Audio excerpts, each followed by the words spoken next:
Shiny. Welcome back to my channel fine maths classes.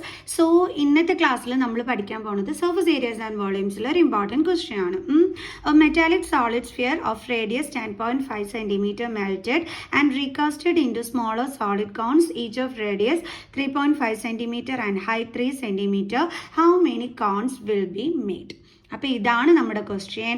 So ഇത് explain ചെയ്യുന്നതിന് മുമ്പായിട്ട് മിസ്സിൻ്റെ channel subscribe ചെയ്യാത്തവർ please subscribe my channel. Maximum share ചെയ്ത് support ചെയ്യണം, ബെല്ലൈക്കണം enable ചെയ്യണം. എൻ്റെ മക്കൾസെ കാര്യമായിട്ടൊന്ന് സപ്പോർട്ട് ചെയ്തേക്കണേ. സോ നമുക്ക് നമ്മുടെ ക്ലാസ് സ്റ്റാർട്ട് ചെയ്യാം. അപ്പോൾ ഇതെങ്ങനെയാണ് ചെയ്യുന്നത് നമുക്ക് നോക്കാം. എന്താണ് നമ്മളെടുത്ത് പറഞ്ഞിരിക്കുന്നത്? ഒരു മെറ്റാലിക് സോളിഡ് സ്ഫിയർ ഉണ്ട്. ഇതാണ് നമ്മുടെ മെറ്റാലിക് സോളിഡ് സ്ഫിയർ. ഓക്കെ, അതിൻ്റെ റേഡിയസ് എത്രയാണെന്ന് പറഞ്ഞിട്ടുണ്ട്? 10.5 cm ആണെന്ന് നമുക്ക് തന്നിട്ടുണ്ട്. ഓക്കെ, ഇനി എന്താ പറഞ്ഞിരിക്കുന്നത്? Is melted and recast into smaller solid cones, each of radius 3.5 cm and height 3 cm. അതായത് ഇതെടുത്ത് ഉരുക്കി കുട്ടി എന്തുണ്ടാക്കിയിരിക്കുന്നു എന്ന് പറഞ്ഞിരിക്കുന്നു? സോളിഡ് കോൺസുകൾ ഉണ്ടാക്കി എടുത്തിരിക്കുന്നു എന്ന് പറയുന്നത്. ഇങ്ങനെ കുറേ കുഞ്ഞു കോണുകൾ ഉണ്ടാക്കിയിരിക്കുന്നു എന്നാണ് പറഞ്ഞിരിക്കുന്നത്. ഇനി ആ ഒരു കോണിൻ്റെ റേഡിയസ് എന്ന് പറയുന്നത് എത്രയാണെന്ന് തന്നിട്ടുണ്ട്? 3.5 cm.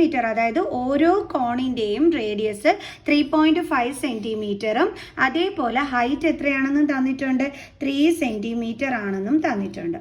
അപ്പം നമ്മളോട് ചോദിച്ചിരിക്കുന്ന how many cones will be made, എത്ര കോണുകളാണ് നമ്മൾ ഉണ്ടാക്കിയിരിക്കുന്നതെന്നാണ് ചോദിച്ചിരിക്കുന്നത്. ക്ലിയർ? അപ്പോൾ എന്താണ് പറഞ്ഞിരിക്കുന്നത്?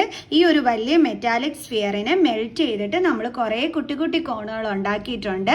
അപ്പം അതായത് 3.5 cm റേഡിയസും 3 cm ഹൈറ്റുമുള്ള കുറേ കുട്ടി കോണുകൾ ഉണ്ടാക്കിയിട്ടുണ്ട്. അപ്പം എത്ര കുട്ടി കോണുകളാണ് ഉണ്ടാക്കിയിരിക്കുന്നതെന്നാണ് നമ്മൾ കണ്ടുപിടിക്കേണ്ടത്. എങ്ങനെ കണ്ടുപിടിക്കും? നമുക്കറിയാവുന്ന ഒരു കാര്യം, അതായത് ഇതെടുത്ത് ഉരുക്കി, അതായത് ഇതെടുത്ത് മെൽറ്റ് ചെയ്തിട്ടാണ് നമ്മൾ കുഞ്ഞു കോണുകൾ ഉണ്ടാക്കിയിരിക്കുന്നത്. അപ്പോൾ തീർച്ചയായിട്ടും നമ്മുടെ ഈ മെറ്റാലിക് സ്ഫിയറിൻ്റെ വോളിയം എന്താണോ, അല്ലേ, വോളിയം ഓഫ് മെറ്റാലിക് സ്ഫിയർ എന്താണോ അത് എന്തിന് ഈക്വൽ ആയിരിക്കും? നമ്മുടെ എത്ര കോണാണോ നമ്മൾ ഉണ്ടാക്കിയിരിക്കുന്നത് അതിൻ്റെ വോളിയത്തിന് ഈക്വൽ ആയിരിക്കും, അല്ലേ. Is equal to total volume of small cones. മനസ്സിലായ എൻ്റെ മക്കൾസിന്? അതായത് നമ്മൾ എത്ര കോണാണോ ഉണ്ടാക്കിയിരിക്കുന്നത് അതിൻ്റെ വോളിയം എത്രയാണോ അത് എപ്പോഴും എന്തിന് ഈക്വൽ ആയിരിക്കും? ഈ വലിയ സ്ഫിയറിൻ്റെ വോളിയത്തിന് ഈക്വൽ ആയിരിക്കും. കാരണം ഇതെടുത്ത് ഉരുക്കിയിട്ടാണ് നമ്മൾ കോൺ ഷേപ്പ് ഉണ്ടാക്കി എടുത്തിരിക്കുന്നത്. അപ്പോൾ തീർച്ചയായിട്ടും ഇതിൻ്റെ വോളിയം എന്താണോ അത് തന്നെയായിരിക്കും നമ്മൾ എത്ര കോൺ ഉണ്ടാക്കിയാലും അതിൻ്റെ വോളിയം എന്ന് പറയണത്. അപ്പം ഇതിൻ്റെയും വോളിയം അപ്പോൾ എന്തായിരിക്കും? ഈക്വൽ ആയിരിക്കും. അപ്പം നമ്മൾ ഈ സ്മോളർ കോണിൻ്റെ ഈ ടോട്ടൽ വോളിയം നമ്മൾ പറഞ്ഞു ഈ മെറ്റാലിക് സ്ഫിയറിൻ്റെ വോളിയത്തിന് ഈക്വൽ ആണെന്ന്. ഇനിയിപ്പം നമുക്കറിയോ ഇവിടെ എത്ര കോൺസ് ആണോ ഉണ്ടാക്കിയിരിക്കുന്നത് എന്നുള്ളത് നമുക്കറിയോ? നമുക്കറിയത്തേയില്ല, അല്ലേ. അപ്പോൾ ആ നമ്പറാണ് നമ്മളോട് കണ്ടുപിടിക്കാനായിട്ട് പറഞ്ഞിരിക്കുന്നത്. ആ നമ്പർ എങ്ങനെ നമ്മൾ കണ്ടുപിടിക്കും? അതെങ്ങനെയാണെന്നുള്ളത് മിസ് പറഞ്ഞുതരാം. ഈ സ്മോളർ കോൺസിൻ്റെ ടോട്ടൽ വോളിയം എങ്ങനെയാണ് നമ്മൾ കണ്ടുപിടിക്കുന്നത്? നമ്മൾ എത്ര കോണുകളാണോ ഉണ്ടാക്കിയിരിക്കുന്നത് അത് ഇൻറ്റു ഒരു കോണിൻ്റെ വോളിയം ചെയ്ത് കഴിഞ്ഞാൽ നമുക്ക് എന്ത് കിട്ടിക്കോളും? മൊത്തത്തിലുള്ള കോണുകളുടെ ടോട്ടൽ വോളിയം നമുക്ക് കിട്ടിക്കോളും. ആണല്ലോ? സംശയമുണ്ടോ? ഇല്ലല്ലോ. അതായത് നമ്മളിപ്പം എത്ര കോൺസ് ആണോ ഇപ്പം നമുക്ക് ഉണ്ടാക്കിയ കോണിൻ്റെ എണ്ണം നമുക്ക് എന്നായിട്ട് എടുക്കാം. അത് ഇൻറ്റു നമ്മുടെ ഒരു കോണിൻ്റെ വോളിയം ചെയ്ത് കഴിഞ്ഞാൽ മൊത്തത്തിലുള്ള കോണിൻ്റെ വോളിയം നമുക്ക് കിട്ടുമെന്ന് പറഞ്ഞു. അതിപ്പോൾ എന്തിന് ഈക്വലാണ്? നമ്മുടെ മെറ്റാലിക് സ്ഫിയറിൻ്റെ വോളിയത്തിന് ഈക്വൽ ആണെന്നും മിസ് ഇവിടെ പറഞ്ഞു തന്നു. ഓക്കെ, അങ്ങനെയെങ്കിൽ ഈ ഒരു കോൺസെപ്റ്റ് വെച്ചിട്ട് നമുക്ക് നമ്പർ ഓഫ് കോൺസ് കണ്ടുപിടിച്ചൂടെ? അതെങ്ങനെയാണ് നമുക്ക് നോക്കാം. അപ്പോൾ നമുക്കിതൊന്ന് എടുത്ത് എഴുതാം. അതായത് നമുക്കിവിടെ എഴുതാം number of cones into volume of 1 cone is equal to എന്തിന് ഈക്വലാണ്? Volume of metallic sphere. ഈ കൺസെപ്റ്റ് നിങ്ങൾക്ക് മനസ്സിലായല്ലോ എൻ്റെ മക്കൾസിന്? അതായത് നമ്മൾ ഈ മെറ്റാലിക് സ്ഫിയർ എടുത്ത് ഉരുക്കിയാണ് ഈ കുട്ടി കോണുകൾ ഉണ്ടാക്കിയിരിക്കുന്നത്. അപ്പോൾ തീർച്ചയായിട്ടും ആ കുട്ടി കോണുകളുടെ ടോട്ടൽ വോളിയം എന്ന് പറയുന്നത് എപ്പോഴും ഈ മെറ്റാലിക് സ്ഫിയറിൻ്റെ വോളിയത്തിന് ഈക്വൽ ആയിരിക്കും. പിടികിട്ടിയോ? എന്തായാലും ഇതിൻ്റെ വോളിയം വെച്ചിട്ടല്ലേ ചെയ്യുന്നത്. അപ്പോൾ എന്തായാലും ഇതെന്താണോ വോളിയം അത്രയും വോളിയത്തിലുള്ള കോണുകളെ നമുക്ക് ഉണ്ടാക്കിയെടുക്കാൻ പറ്റുള്ളൂ. അത്രയേ ഉള്ളൂ. ഓക്കെ, ഇനി ഈ total volume of small cones എങ്ങനെ കണ്ടുപിടിക്കാൻ പറ്റും?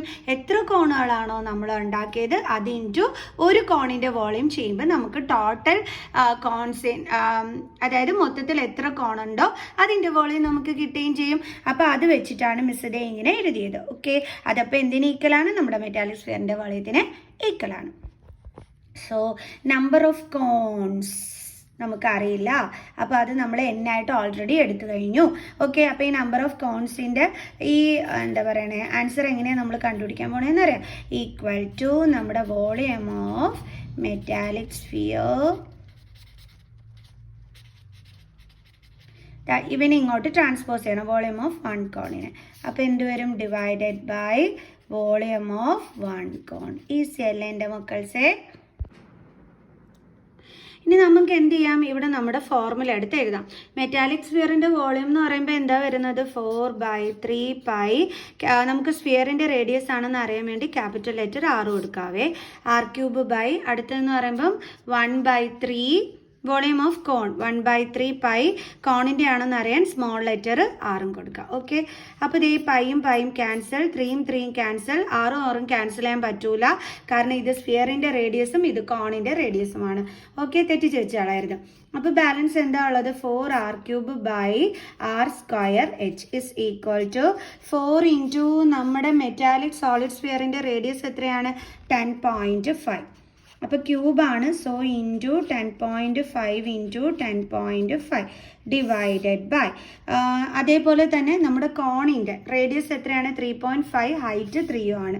അപ്പോൾ 3.5 ഇൻറ്റു 3.5 ഇൻറ്റു ഹൈറ്റ് 3. ഇനി എങ്ങനെയാണ് ഇത് കട്ട് ചെയ്യുന്നേ? നമുക്ക് നോക്കാം എങ്ങനെയാണ് കട്ട് ചെയ്യുന്നതെന്ന്. Okay, 35 into 3, 5 3s are 15, 3 3s are 9, day 105. 35 കൊണ്ട് ഇതിനെ നമുക്ക് കട്ട് ചെയ്യാൻ പറ്റും. ഓക്കെ, അപ്പോൾ 35 ഇൻറ്റു 3 105 ആണ്. പക്ഷെ ഇവിടെ 3.5 ആണ്. സോ നമ്മൾ ആൻസറിൽ ഒരു നമ്പർ മാറ്റിയിടുമ്പോൾ എന്ത് വരും? 10.5. ഓക്കെ, അപ്പോൾ 3.5 ഇൻറ്റു 3 ആണ് 10.5. അപ്പോൾ ഇത് കട്ട് ചെയ്തിട്ട് എന്ത് കൊടുക്കാം? 3. മനസ്സിലായ എൻ്റെ മക്കൾസിന്? 35 ഇൻറ്റു 3 ചെയ്യുമ്പോൾ 105 കിട്ടും. നമ്മുടെ ക്വസ്റ്റ്യനിൽ ഒരു നമ്പർ കഴിഞ്ഞിട്ട് പോയിന്റ് ഉണ്ട്. സോ ആൻസറിൽ ഇട്ട് കൊടുക്കുമ്പോൾ 10.5 തന്നെ കറക്റ്റായിട്ട് കിട്ടും. അപ്പോൾ ഇത് കട്ട് ചെയ്തിട്ട് എന്താ നമ്മൾ കൊടുക്കേണ്ടുള്ളത്? 3. അതേപോലെ ഈ 3യും ക്യാൻസലായി പോകും. അതേപോലെ ഇതും കട്ട് ചെയ്തിട്ട് ഇവിടെ 3 കൊടുക്കാൻ പറ്റും. സോ അപ്പോൾ എന്തൊക്കെയുള്ളത്? 4 into 3 into 10.5 is equal to, എങ്ങനെ ചെയ്യാം?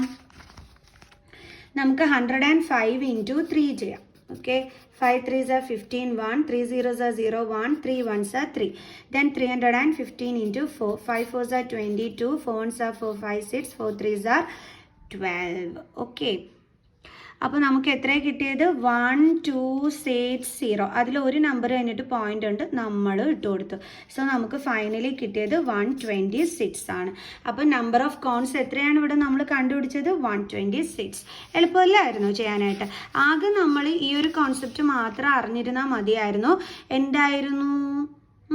അതായത് നമ്മുടെ ഈ ഒരു വോളിയത്തിന് ഈക്വൽ ആണ് എന്തെന്ന് പറയണത്? എത്ര കോൺസ് ആണോ നമ്മൾ ഉണ്ടാക്കിയത് അത് ഇൻറ്റു ഒരു കോണിൻ്റെ വോളിയം എന്ന് പറയുന്നത്. ക്ലിയർ? സോ അപ്പോൾ എല്ലാവർക്കും ഇന്നത്തെ ഈ ഒരു ക്ലാസ് മനസ്സിലായി കാണുമെന്ന് വിചാരിക്കുന്നു. സോ നെക്സ്റ്റ് വീഡിയോ ആയിട്ട് കാണുന്നത് വരെ ബൈ ബൈ.